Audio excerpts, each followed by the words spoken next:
Hi class! So I'm going to quickly go over your classwork. I'm going to do 3 examples with you just to kind of review rules and things that we've done in the past. I cannot stress this enough.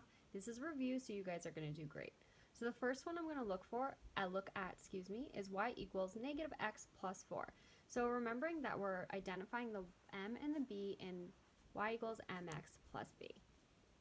So I see next to the x is my m, and I notice a negative. So this is Daniel's rule. Whenever we see a negative, we know that there is a 1 assumed.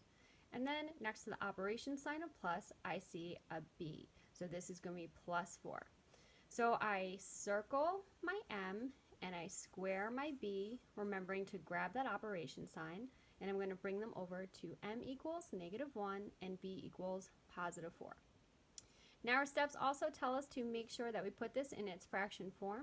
Because it's a whole number, we remember that we just put it over 1. Now remembering also that the m tells us how we move when we're graphing our line, we want to give the directions. So the numerator is a negative, so that means I know it goes down, and the denominator, the bottom, always goes to the right. Now looking at number 2. We have y equals negative x plus 2. So again, we're identifying the m and the b in our y equals mx plus b. We have Daniel's rule once more. I see a negative all by itself, so I assume the 1. And I see the plus 2 for my b. Easy peasy, so I'm going to square my b, circle my m.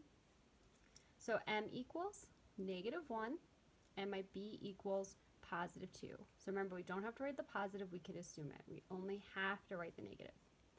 Now I have to put our m into fraction form, so it's a whole number, so we just put it over 1.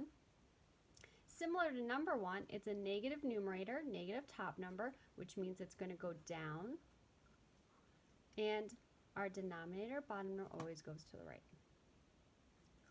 See how easy this is, and I'm sure this is all coming back to you guys. I'm going to do the last one. This is actually the easiest of all of them.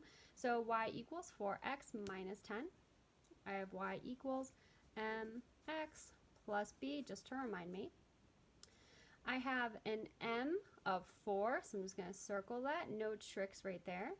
And then I see my b is negative 10. So we want to include that operation sign just as we did in 2 and 1. So I'm going to square my negative 10. Now I have m equals 4, right? We leave the x behind. It's only the coefficient or the number in front of that x. And for b, I have negative 10. We still have to put our m into its fraction form for directions because the m tells us how we move. So it's a whole number. We put it over 1. A positive this time, so positive goes up. And the numerator always goes to the right. And that's it.